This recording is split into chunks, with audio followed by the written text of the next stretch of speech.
Hey everyone, it's me Stagger. Before we begin, I just want to go ahead and mention that this is a junk video, meaning that there's is purely a video made for the sake of making content and not really meant to be taken seriously or even, for that matter, um, as an acceptable video.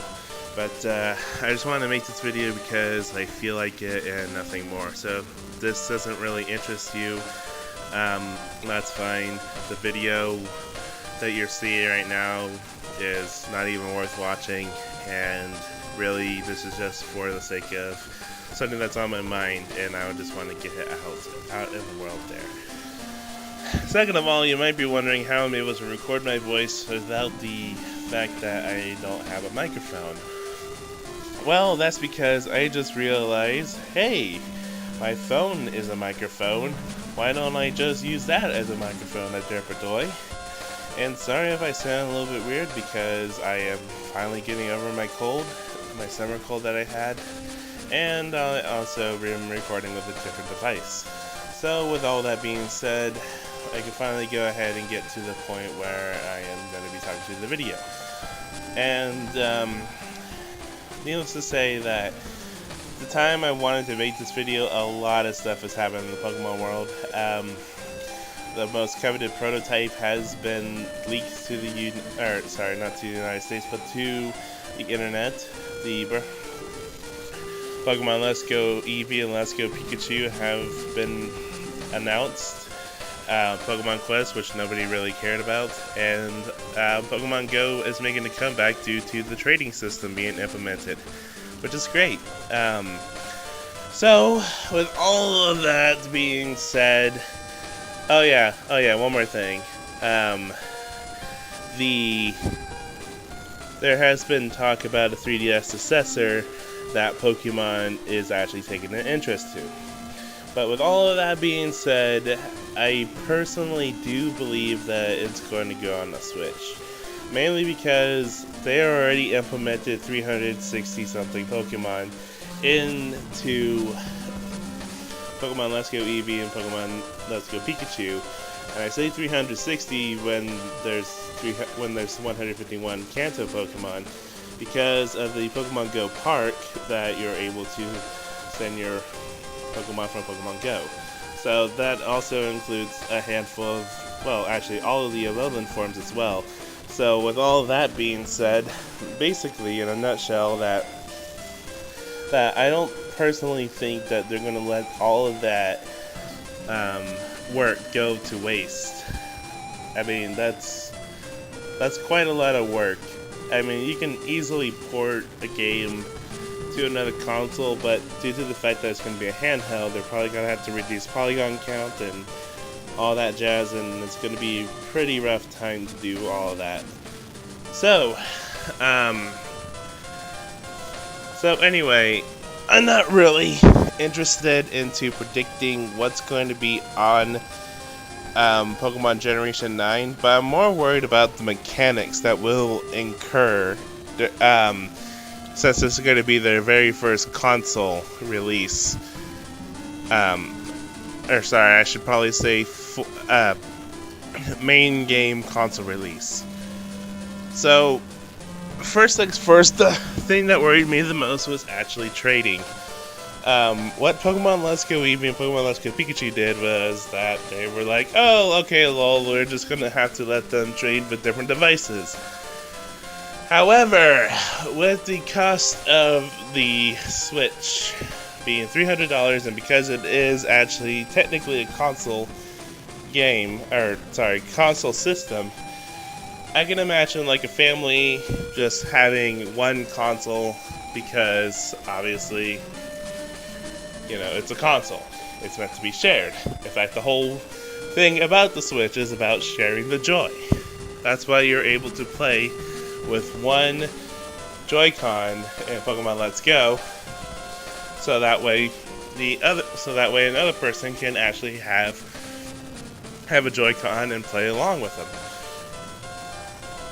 So, how would trading work if there's only one console?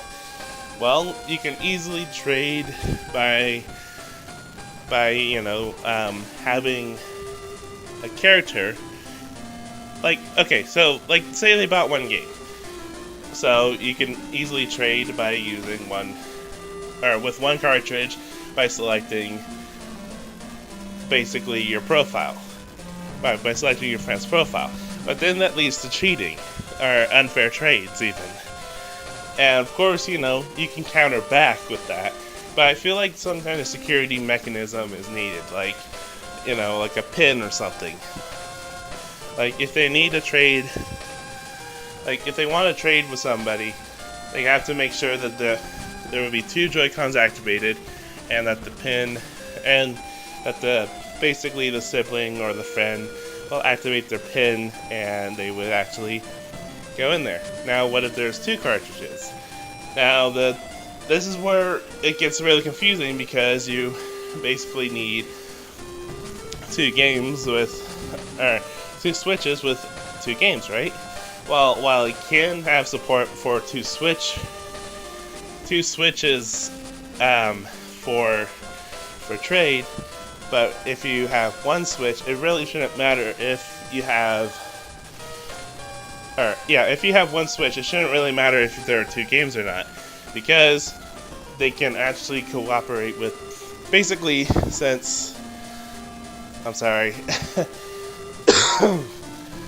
basically, since you're able to make basically, since you're able to separate save files, and the save files is attached to your profile, the game is able to access the profile's save data, and basically allow trade through that. I think this is actually a pretty good way of actually implementing trade with only 1 console. But of course, like I said before, that can indicate, unfair trade. So PIN is pretty important. Now, as in regard of Joy-Cons, well, let's face it, once a mainline Pokemon game does come out for the Switch, people are going to want to put it in their backpacks, take it to their school, and play it on recess. Well, the thing is, though, the Switch is not very pocket-friendly, in case you haven't seen one before. So, what I'm thinking is that, what if you're able to play the game with only touch controls?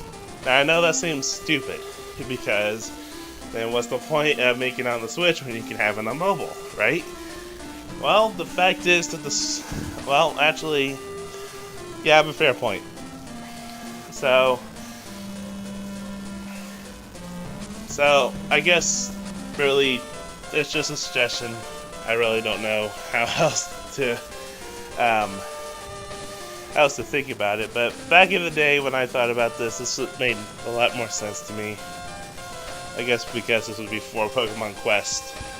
But anyway, regardless, having solely touch-based, or having optional touchscreen controls could actually really help out those who are kind of like, okay, during recess I'm going to be playing Pokemon, yay, or something. And I think that would be great if they could just, not worry about losing a Joy-Con, or maybe having their Joy-Con stepped on or whatever. Plus, there's also the issue of Joy-Cons kind of sliding out improperly, like when you don't even, like when you're not intentionally, like basically you're just playing a game and the Joy-Con slides out. That's actually happening with one of my Joy-Cons, but so not having to worry about that problem is kind of important. Plus, kids will often, lose their Joy-Cons, even though there is a search Joy-Con feature. I can see kids somehow running all 20 hours of the Joy-Con's battery life, and I can see the kids running all of the Joy-Con's 20 hours of battery life and be pretty much unsearchable.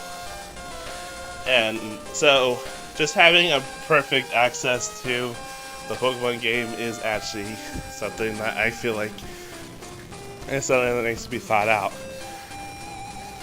Now, of course, this can all be prevented if, you know, you have a clean house, and if you have a clean house, and obviously you always put up your toys or even your consoles and stuff like that, or if you're like me and you play strictly handheld mode, then yeah, it's great. On the other hand, though, it's just a little bit concerning that, there's this huge issue that I don't think Nintendo's going to get around to for a while, but we still have to kind of deal with it until there's a quick workaround. And I feel like just having touchscreen controls in general would actually help out. Next thing that's kind of a big concern is honestly Pokemon hacking. Now, obviously the Switch has been doing a great job. Nintendo's team is doing a great job for preventing hackers into hacking into the Switch. And so far, it's so good that so many people are super stumped in how in the world are they able to even attempt to break it in. Now, people have been arguing that many people have actually figured out how to do custom avatars and get online with those avatars. However, keep in mind that hackers cannot really access the internet without getting caught. This can get their system bricked, or even worse. Well, actually, I guess there's nothing worse than that. But honestly, that is fear-mongering. Those reports about, oh my gosh, I seen someone post this rude image on Balloon World, and Mario Odyssey is clearly fake. Okay. The only way that can actually happen is if they had an old custom firmware and then they just wanted their avatar mixed up, or they just want to change their avatar, and then they're like, oh, okay, lol, let's go ahead and update the Switch, and the Switch doesn't update the avatar. That is very, very unlikely, because while I haven't really looked into the Switch's firmware, I feel like that it's going to be like the way that the 3DS did, where they actually legitimately whitelist every single DS game in order to prevent piracy. They listed every single one. That's dedication. But seriously though,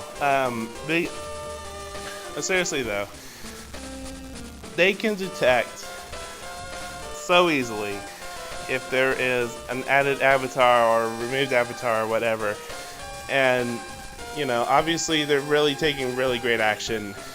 Nintendo's been really taking really great action in stopping hackers.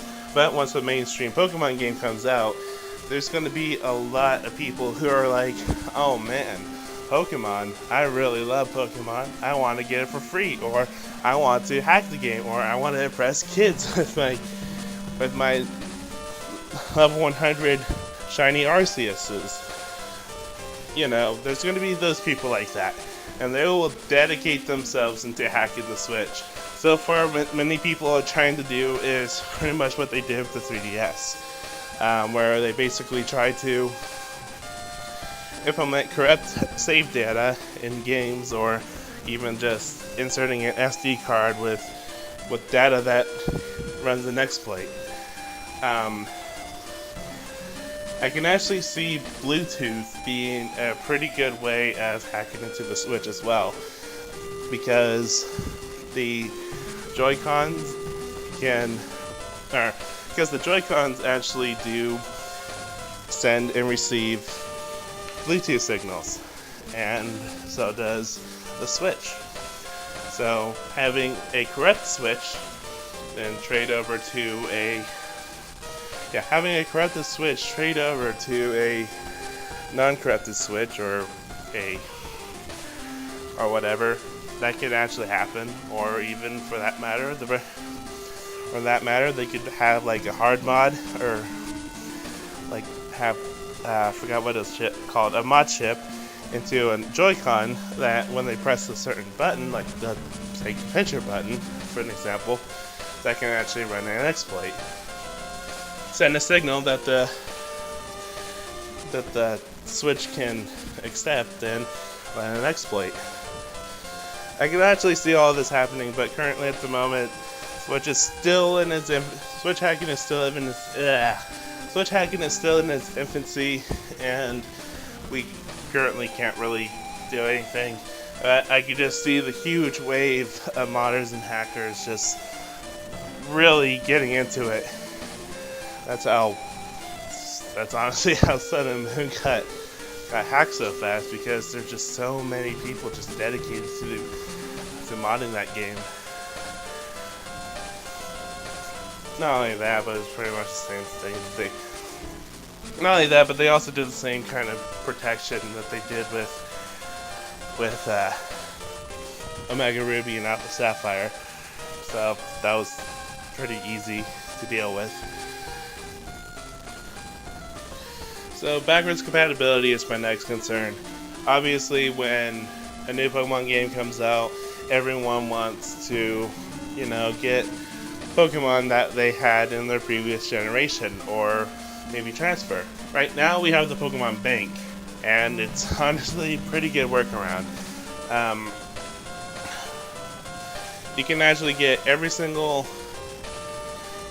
generation, Okay. Well, yeah, currently they have the Pokemon Bank, which if I recall correctly, is actually a paid service where you can, get transfer Pokemon to other generations. There's going to need to be an update for that, so that it can work with the Switch, or maybe even somehow have connectivity to the 3DS, which is something I'm really hoping for, because I would love to play Smash Ultimate on the freaking 3DS. Just say, 3DS controller. Best controller since the SNES controller.